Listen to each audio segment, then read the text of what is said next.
we could squeeze our entire facility on here. So we're going to fill up, this land here is vacant now on our site. So this is the border of our site. All of our facilities are in this area here. And we've got basically vacant land right there. And we can squeeze the Swift facility in there. If we do that, it's a pretty complicated construction project, and it uses up pretty much every inch of land we've got available on that site. Our preference is to actually build it with a bit of expansion off to the side here, and I'll show you how that works. We've really been focused lately on adding community benefits. Talked about the partnerships we have already on the wet weather work and on the nutrient trading. In Norfolk, we're partnering with them again for an expansion of our facility there to deal with Swift, and we're building a waterfront trail and acquiring some property from the city of Norfolk. In Virginia Beach, we needed a large tank, and we're building that on a park, and a skate park is part of that. So community benefit where everybody gets a share of some positives.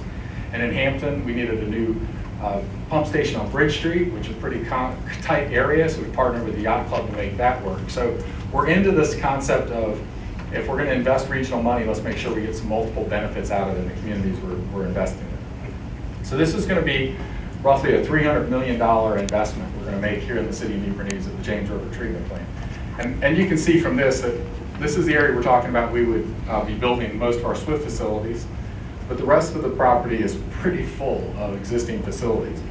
And this is the gate coming in next to the gymnastics center. And this is all admin type facilities up here in the front. And from our perspective, to get enough land to make some of the process work go, it would be nice to relocate those off of this existing site.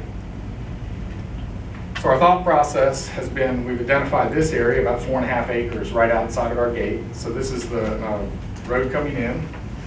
This is the road into the gymnastics facility and the HRSD.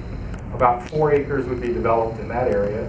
We're proposing to buy a little over 10 acres from the city and dedicate this part back as a conservation easement.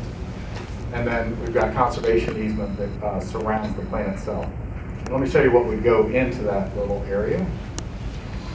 So as I pointed out on the earlier map, we would take the administrative facilities that are in this area and relocate those out here to free up room for these tanks, and that's what's shown there.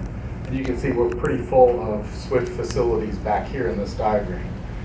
The idea would be an administrative building at the front door, potentially with some shared conference space for community meeting space, some exterior bathrooms that could support the recreation facility use of the trail. You've got an access down here to the water right now. And then long-term, some additional benefits. The admin building would look something like this. This is the one we have at our Atlantic treatment plant. Those lights right there are Ocean Lakes High School behind us, so we're close by a high school at that point. But this is our admin building, which we did the same concept of putting the admin facilities closest to our neighbors. So in exchange for that land, obviously it's valuable to the city and valuable to your residents, we would propose building a trail around our facility that would end near that admin building over here, and essentially hug our fence line. So it's not river access, but it's river view. And you'd have a paved section, we'd have some elevated sections, we'd be fixing the shoreline through here, but it would provide really pretty vistas of the James River all the way around the plant, and then come back up and then tie back into your trails that exist in the park. So it starts, this is the berm, and it would start back here on the existing trail and tie in, come all the way around our treatment plant and back up. So the concept is, in exchange for that property, we would provide additional public access to the James River view shed there near your plant. The other thing